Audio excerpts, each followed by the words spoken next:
Perhaps the number one type of voter inequality today has nothing to do with race or gender and is, in fact, written into the Constitution. Like it or not, the voting power of every American is different depending on where you live in the country. It's always been this way, but only recently has it caused major consequential discrepancies in the representation of American citizens.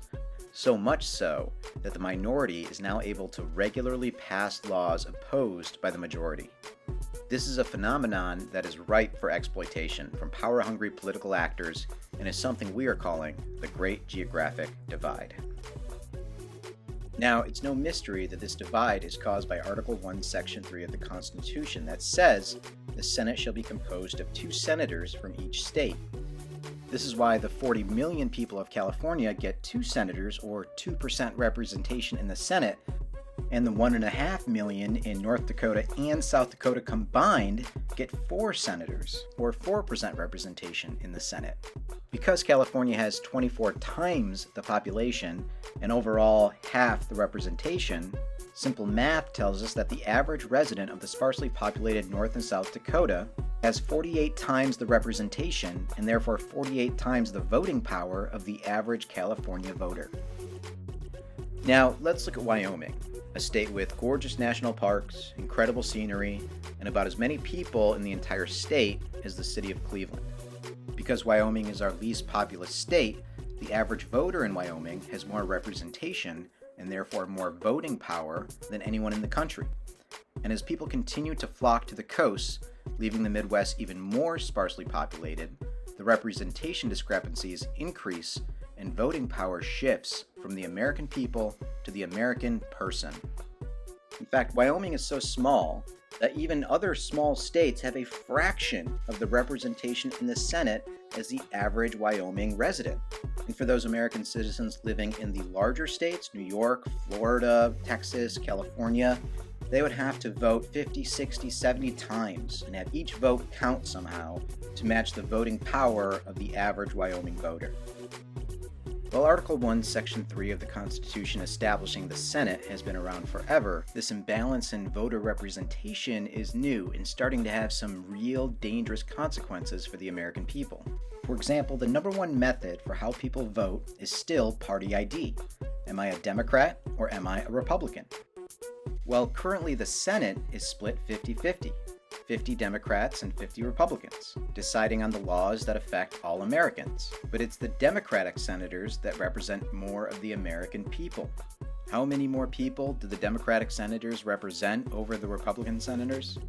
1 million more? 5 million more? 10 million more? The Democratic senators represent over 41 million more Americans than do the Republican senators. And with the Senate split 50-50, this represents the largest representation imbalance in history. This imbalance is having real consequences for the majority of Americans, who find their laws and their leaders being decided by the minority. So much so that in 2017, for the first time, a justice was appointed to the Supreme Court who was nominated by a president that lost the popular vote and confirmed by senators representing less than 50% of the population.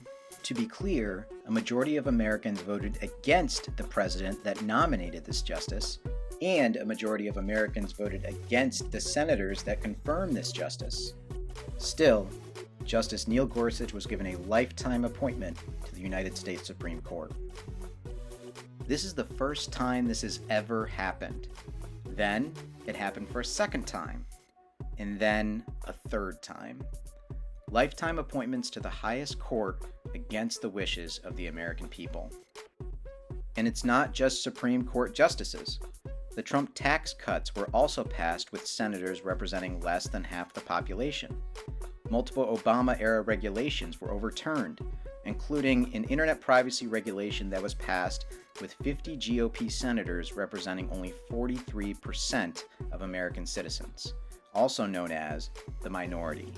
This is not what the founders intended.